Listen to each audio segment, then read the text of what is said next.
Good Monday morning, One Life parents. This is Kerri, and I'm so excited to share Monday Motivation with you today. I wanted to share with you a couple verses that when I read them, they became kind of a game changer for me when thinking about how best to disciple my kids. The verses are in Deuteronomy chapter 6, starting at verse 4. It says, "Hear, O Israel, the Lord our God, the Lord is one.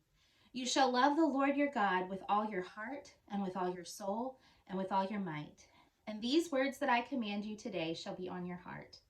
You shall teach them diligently to your children, and shall talk of them when you sit in your house, and when you walk by the way, and when you lie down, and when you rise." The reason these verses made such an impact to me was because, especially in verse 7, when you sit in your house, when you walk by the way, when you lie down, and when you rise. Moses is not telling the Israelites that discipleship happens on Thursday nights from 7 to 7:30 and then again on Monday nights from 6 to 6:45. That's not it. It's not another appointment that you have to make. It's not another thing you have to add to your schedule. Discipleship with your children happens every waking moment of the day, and it's as natural as breathing and speaking. And what does that look like? Why did I find that so freeing? Well, it took the pressure off for me. It opened up a conversation with my kids anywhere, anytime, any place. One of my favorite stories that I like to tell happened shortly after I started trying to commit to doing this. My oldest son, Nate, he was about 4 at the time. And we were at Harris Teeter, and he was sitting in the cart. And I was pushing the cart by that wine section. And it's pretty fancy, and the lighting is different. And Nate looked at me and he said, "Mom, what is that?" And my first reaction was, "Oh, it's just a wine. It's okay. We'll just keep going." But I stopped and I thought about this verse. And I said, "Let me tell you what this is." And I wheeled his cart over and I pulled a bottle of wine off the shelf. And I said, "This is called wine." And I said, "Look at this wine. See how pretty red it is?" One time, Jesus turned water into this. And then I gave him just a short version of the story of the wedding at Cana when Jesus turned water into wine.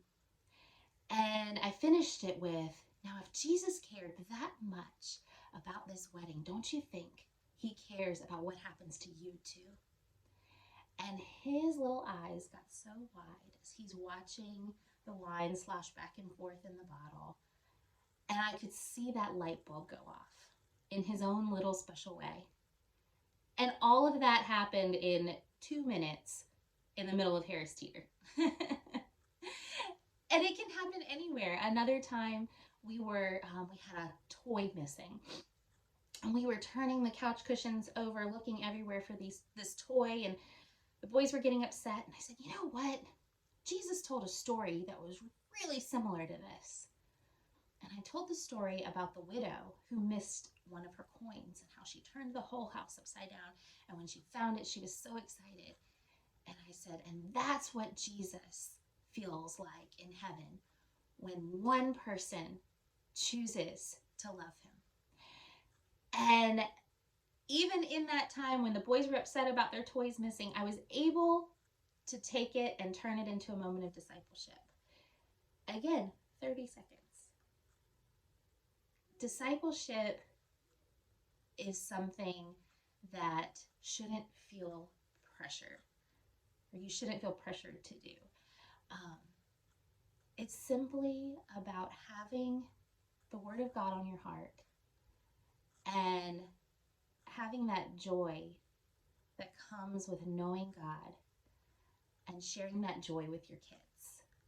Because when they see that something brings you joy, they're going to want to experience it too.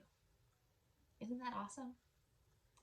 So I hope that you can find opportunities this week to share these special God moments with your kids.